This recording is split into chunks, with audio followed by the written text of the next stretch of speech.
Buenos días, chicas. Let me say welcome you to our class number 5 on our class Spanish 112, Summer 03, which has this as the plan that I wanted to share with you, chicas.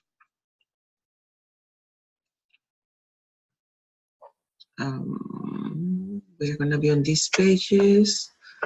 That's not what I wanted to show you. I wanted to show you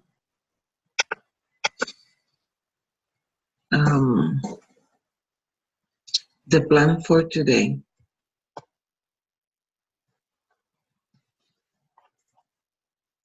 This is the plan that we have for today. We are on day number 5. And the topics we're going to cover today are Pretérito versus Imperfecto. We have already completed Pretérito. We have already worked on that. Last class, we work on Imperfecto on their own separate.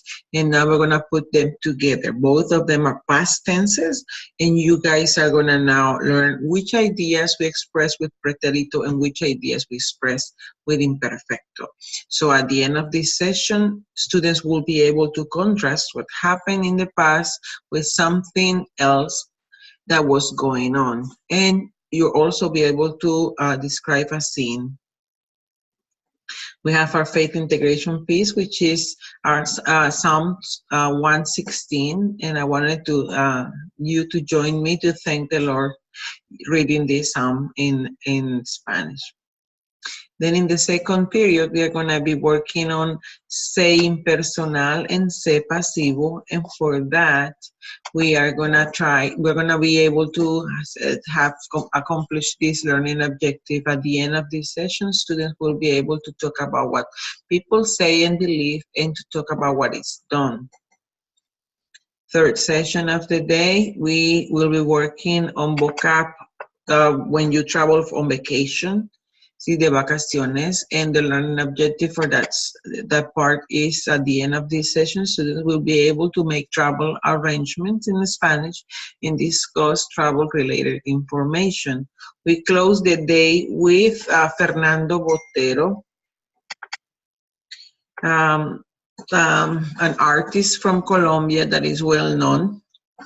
And we're going to work on por and para in terms of structures. The learning objective for of this session are several. At the end of this session, students will be able to enhance and refine attitudes of respect for value for other cultures, openness and the ability to withhold judgment, and curiosity to discover while tolerating ambiguity.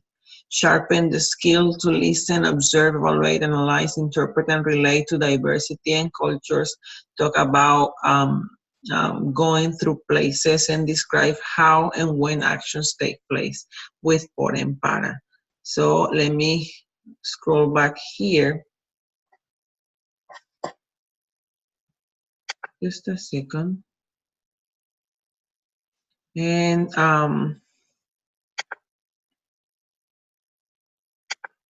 open this for you. So we dedicate this moment to the Lord in our faith integration part of the day. Salmo 116. Amo al Señor porque escucha mi voz y mi oración que pide misericordia. Debido a que Él se inclina para escuchar, oraré mientras tenga aliento. La muerte me envolvió en sus cuerdas. Los terrores de la tumba se apoderaron de mí. Lo único que veía era dificultad y dolor. Entonces invoqué el nombre del Señor. Señor, por favor, sálvame. Qué bondadoso es el Señor. Qué bueno es Él.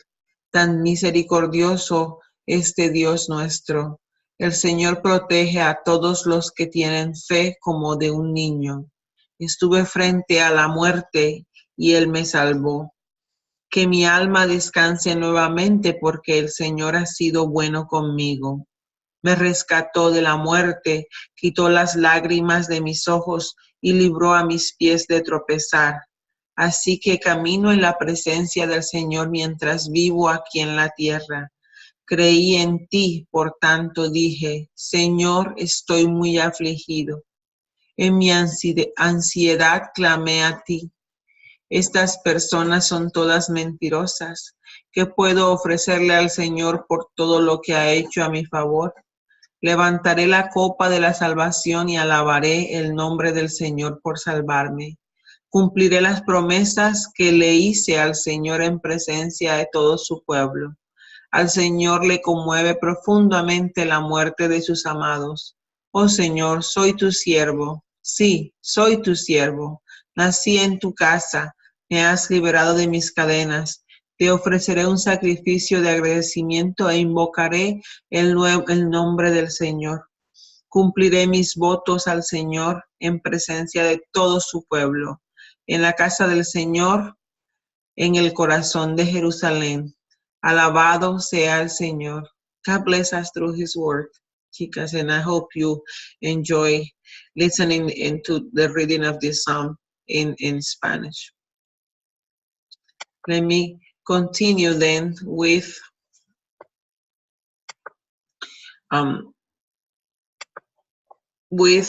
the textbook in which we have these two past tenses, okay?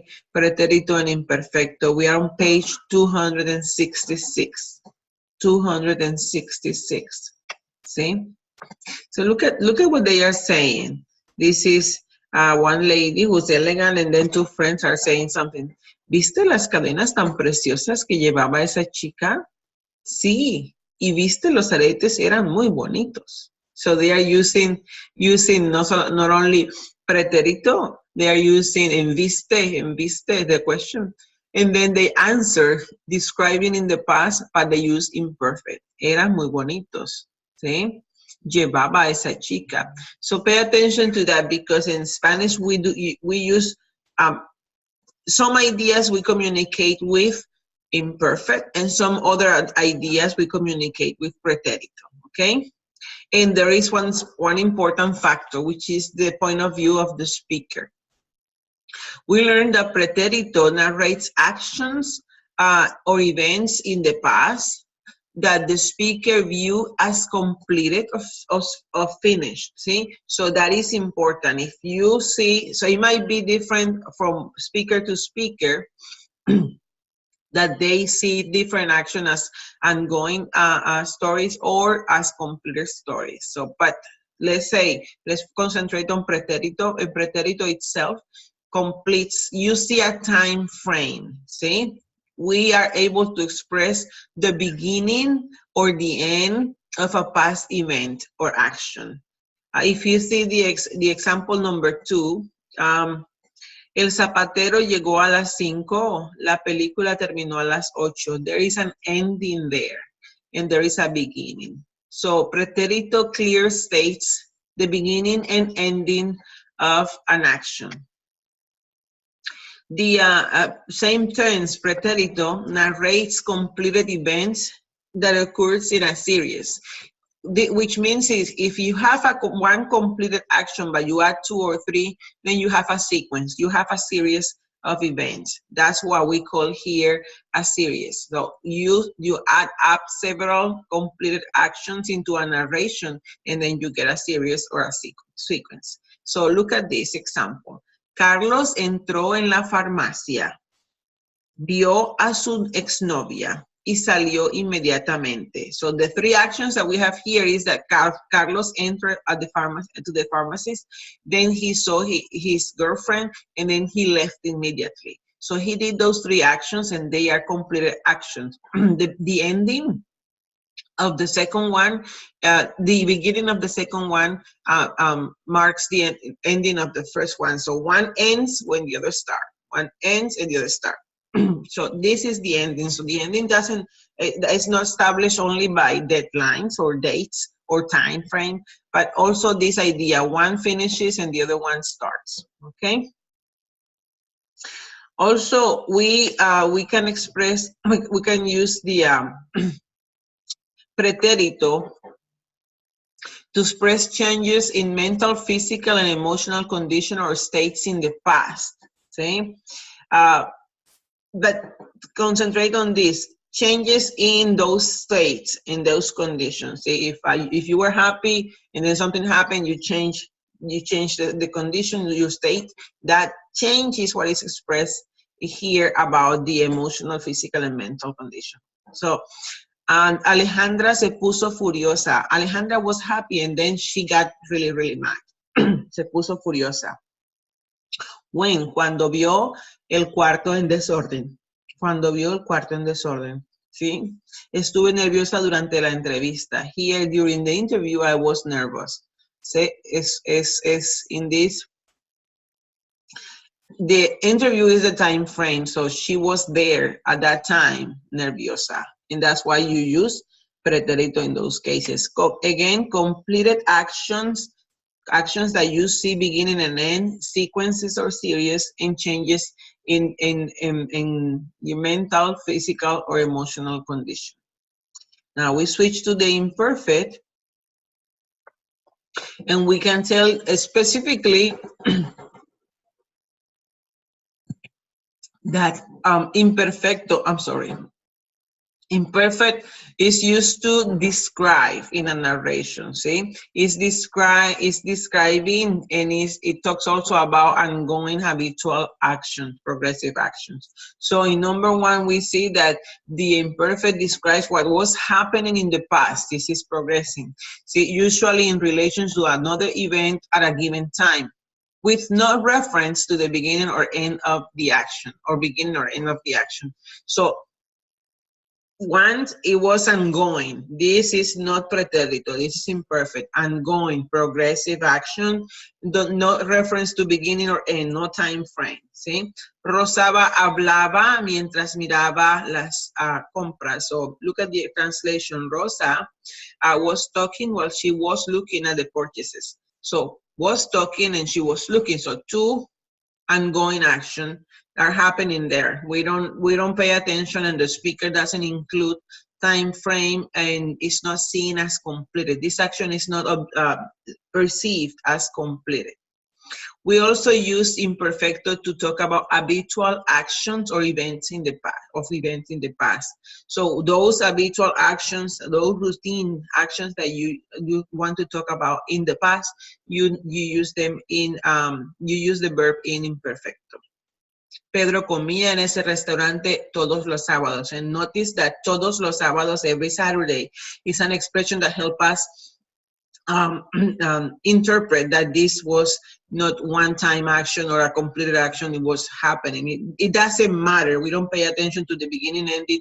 We pay attention to the fact that it's an habitual action. We also use imperfect to express time or age in the past. Eran las 11 de la noche, teníamos 6 años en 2000. See? So that's kind of like, you're telling the time in the past, imperfect. You're telling how old you were in the past, imperfect. You are describing in the past, imperfect. Now, let's go to the next one. It is used to express mental, physical, and emotional condition or states in the past. This is describing in the past. ¿Sí? Alicia estaba contenta durante el concierto. How was she feeling? Remember, when we talk about in pretérito, when we talk about mental, physical condition or emotional condition, we were talking about the change of those conditions. Here is describing the condition itself. So you are describing, like we did with a time frame that we don't establish. We say that we felt happy, that we were wearing this, that the weather was like this. That's description of the background. It just provides for background information with that description. Okay. A few more, chicos. As I was saying that the background is set by imperfect, it helps set the scene. See, you can describe weather, activities in progress for other actions and events that take place. See, look at this example. Hacía muy mal tiempo y llovía. Yo leía en mi cuarto y esperaba la llamada. This person didn't do anything. It's just giving a background information of the scene. What was this person doing? She was reading, she was waiting for a phone call. And how was the weather at that time? It was bad and it was rainy. See? So that is just background information. There is not a completed action or a series of actions there that tells you what took place during that day. There is one case in which we put pretérito and imperfect together. And this is what happened. One action is going to be progressing, and the other action is going to interrupt. See, that progressing action. So the progressing action, the ongoing action is going to be in imperfect, and the interrupting action is going to be in pretérito. Like now, if I say I was talking, recording the class when somebody knocked on the door or the phone rang, that interrupting action, the phone ringing, the phone rang, or somebody knocking on the door, is interrupting, is in pretérito and is in the interrupting action. The other one, I was recording, I was talking, that is the ongoing action and is in imperfect. See? Okay, chicas. There is more there, but I want you guys to go to the application so you solve these exercises on my Spanish lab. This guy is from Ecuador, see, Osvaldo Guayasamín, and he's an artist that is good for you to know about him, see. So I'm going to read this out loud. I want you to learn about him. And at the same time, I also want you to pay attention to verbs in imperfecto and verbs in pretérito. Okay? So Osvaldo Guayasamín nació en Quito el 6 de julio de 1919. De niño, su familia era muy pobre. Se graduó de pintor y escultor en la Escuela de Bellas Artes de Quito. Realizó su primera exposición cuando tenía 23 años en 1942. Durante su vida recibió muchos premios nacionales y varios internacionales. Tuvo una vida artística muy productiva. Hizo cuadros, murales, esculturas y monumentos. Toda su vida Guayasamín simpatizó con ideales comunistas y apoyó causas socialistas. Sin embargo, siempre estuvo en contra de todo tipo de violencia. Su obra humanista quiso reflejar la miseria que sufría la mayor parte de la humanidad. Murió el 10 de marzo de 1999 a los 79 años, antes de poder terminar la obra que él consideraba su más importante, La Capilla del Hombre. So we have this guy who was a sculptor. He represented the misery of humanity in his work, and he began really young to work as an artist. And I want you to know that he is a very important artist in Ecuador. Now let me grab a pen and I'm gonna underline some verbs that are in pretérito with yellow. See, nació. He was born, completed action, see? It has a beginning and it has an end, see? Then se graduó, he graduated. That's the ceremony day, that was the end of that graduation, see? Realizó, he made, he did, he presented, he made his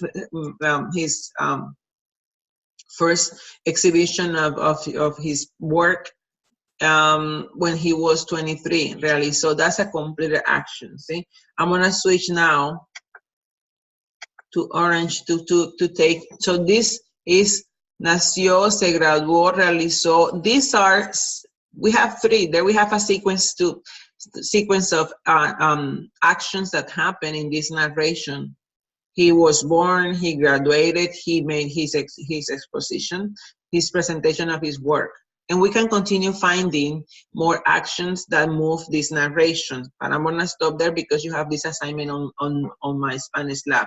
Now I'm gonna spot some background information, description, ongoing actions that are going to be expressed with imperfect, okay? So look at this. Su familia era muy pobre in this sentence. Su familia era muy pobre. His family was really poor. This is not a complete action. This was a description of the past that let us know about the family. And okay, he did his first exposition of his work when he was, cuando tenía. Remember, we were talking about telling the age, telling how old you are. That's an imperfect. It gives background information. And I'm gonna stop there so you guys continue. Let me give you a happy face because I know you're gonna do a great job. I'll let you continue working on my Spanish lab and stop this recording. Have a nice day. Bye-bye.